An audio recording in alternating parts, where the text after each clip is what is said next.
The year is 1348. In the stone courtyard of Newgate Prison, London, a man is being prepared for death. His name is Thomas of Reading, a wool merchant convicted of treason for speaking against the king's taxation.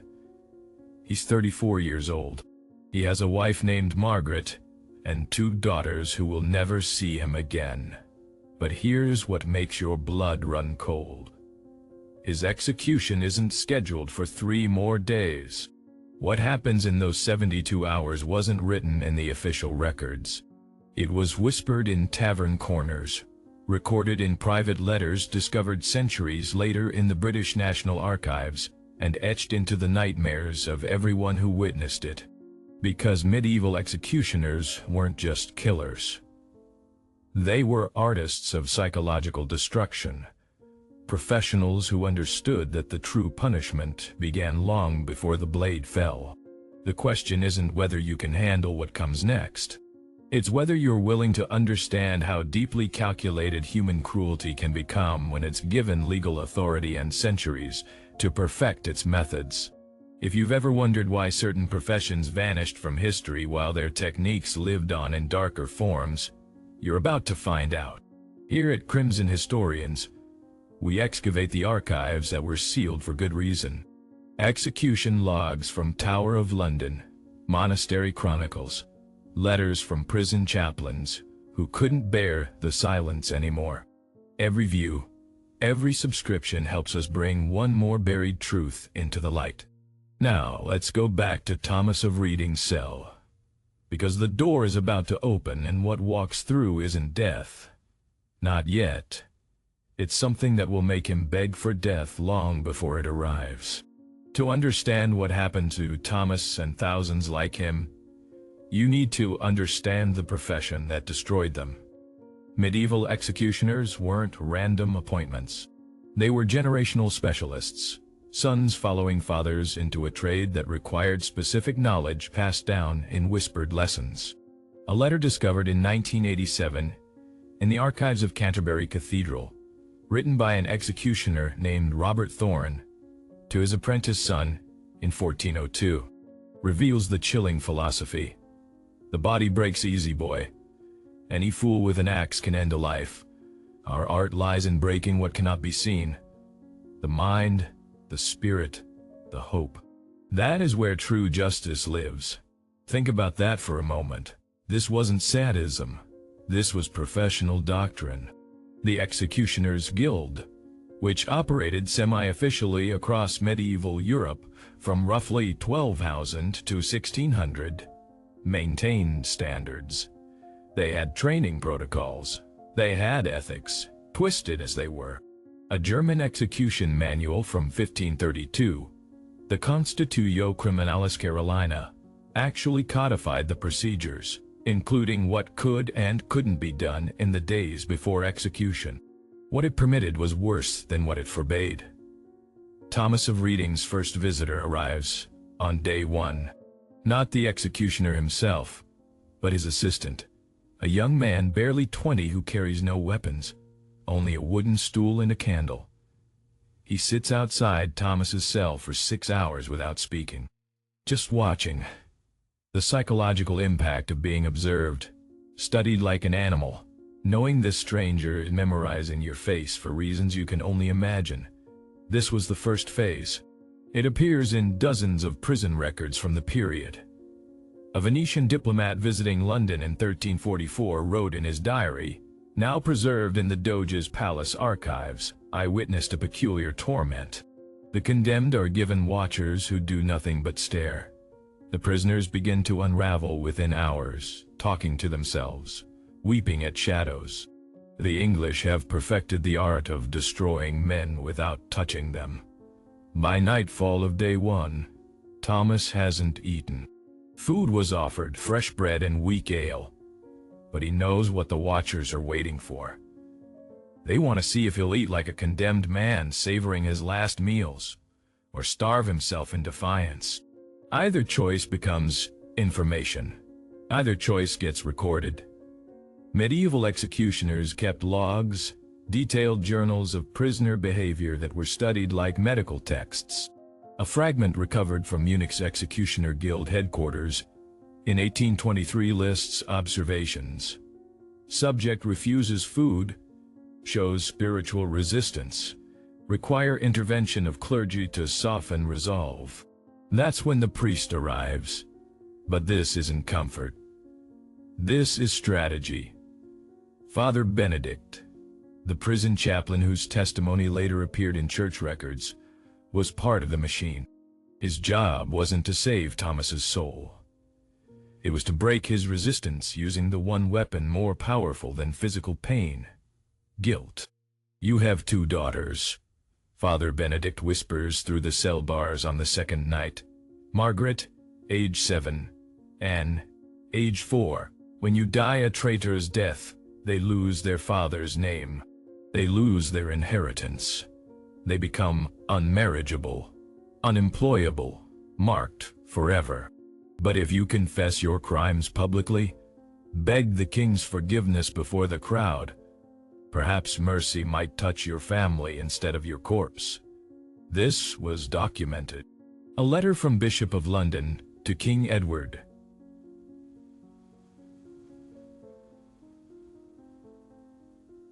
First in 1349, discovered in the Tower of London archives during 1960s restoration, explicitly discusses using family shame as leverage against political prisoners.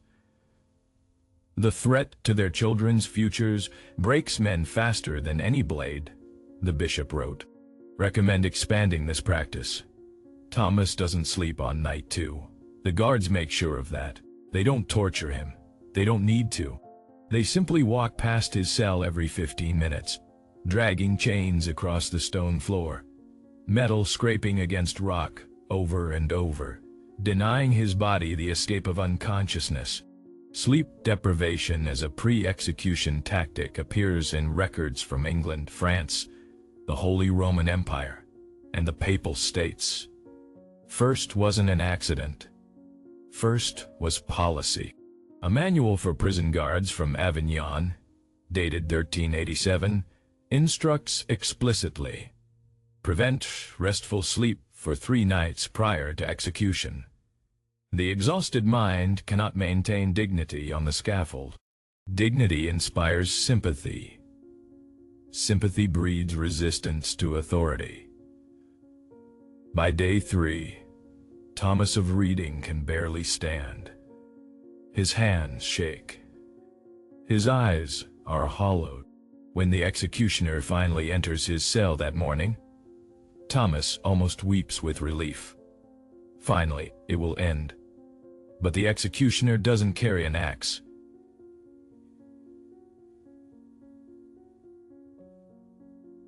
He carries measuring tools, a length of rope, a wooden caliper. He measures Thomas's neck, his chest, his height, his weight, all in complete silence. This ritual, documented in over 40 different execution accounts from medieval Europe, served a specific purpose. First, force the condemned to visualize their own death in precise mechanical terms, to become complicit in the planning of their own destruction. The executioner, a man named William of Calais, whose signature appears on execution documents from 1345-1362, recorded his methods in a journal that survived in fragmentary form. One entry, dated March 1348, almost certainly refers to Thomas. Subject measured at dawn. Body dimensions recorded for proper rope length. Subject asked what measurements were for. Explain in detail the mechanics of hanging. How the rope must be precise to ensure slow strangulation rather than quick neck break. Subject vomited. Good.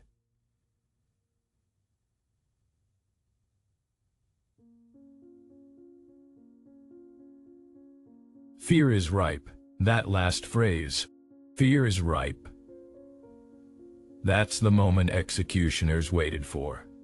Not just fear, but fear so overwhelming that the person's entire identity began to dissolve. Modern psychologists have a term for this: ego death. Medieval executioners didn't have the vocabulary,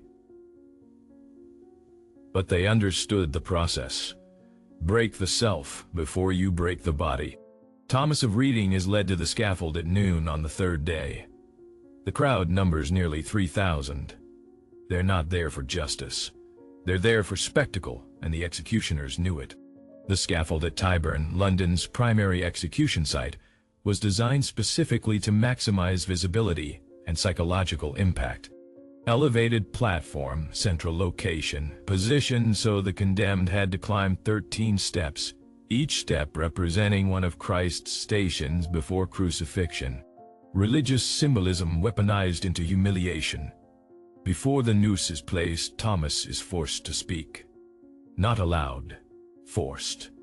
A bailiff reads his crimes: treason, sedition, sedition, sedition, speaking against the king.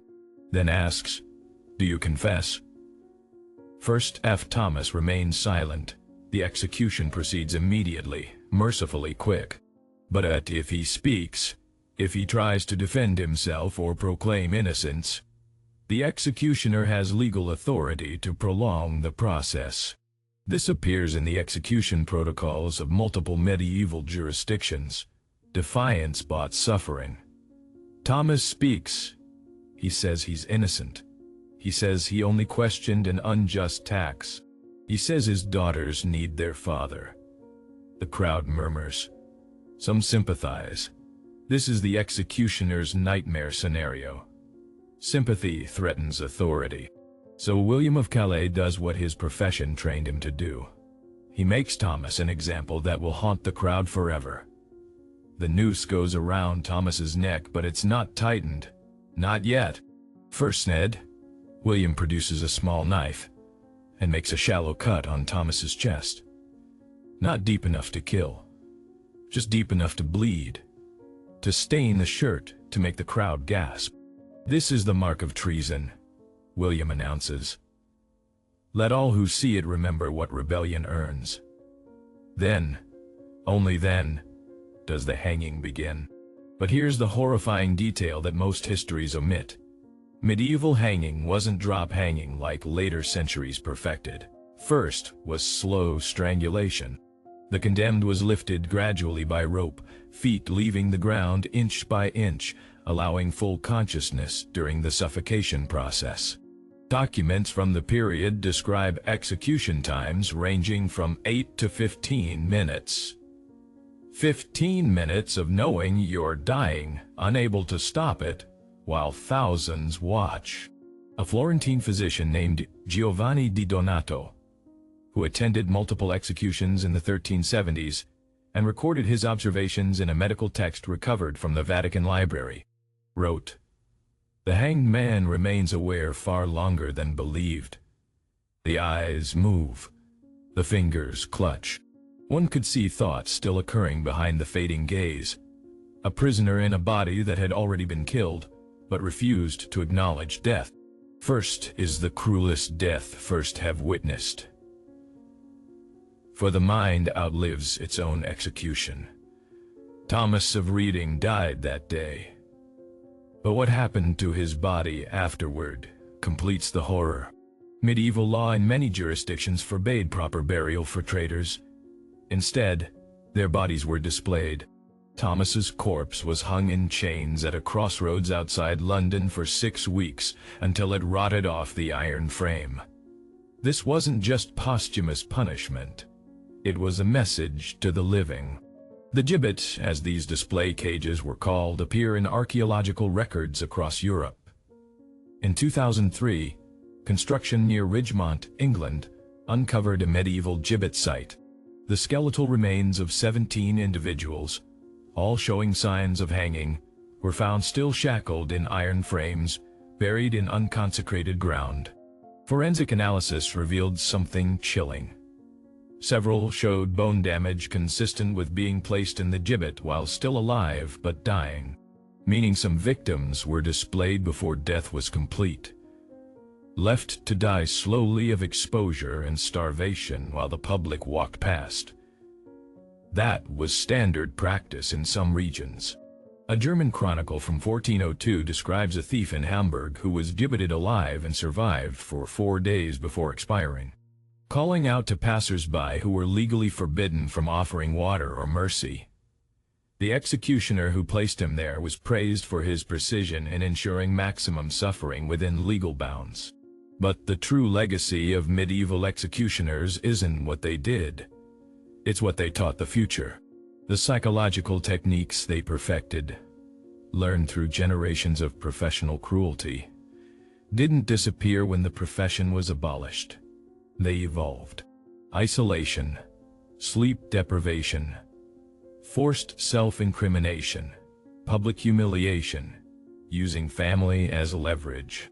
Every single one of these tactics appears in modern torture manuals, interrogation protocols, authoritarian imprisonment systems across the 20th and 21st centuries.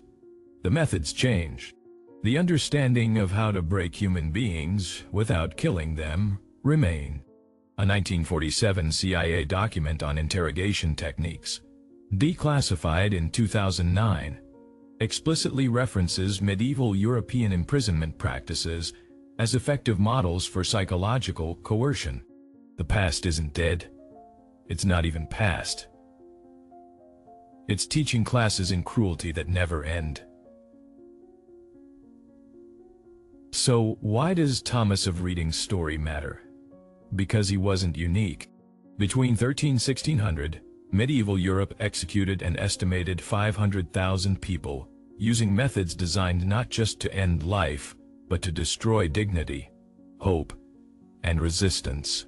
Each execution was a lesson in power. Each gibbet was a classroom in submission. And every time we forget what was done, every time we sanitize these histories into simple tales of ancient barbarism, we risk letting those lessons be taught again. You've just witnessed one of history's darkest professions. If stories like this remind you how thin the line is between justice and cruelty, how easily power corrupts even the act of punishment, then subscribe to Crimson Historians and help keep these memories alive. Because some professions deserve to be remembered only so they can never return. Leave a comment. Tell us what disturbed you most about what medieval executioners did to people like Thomas of Reading. And if you want more truths that were buried beneath centuries of silence, step deeper into the darkness with us. Because understanding the past's cruelty is the only way to prevent the future's.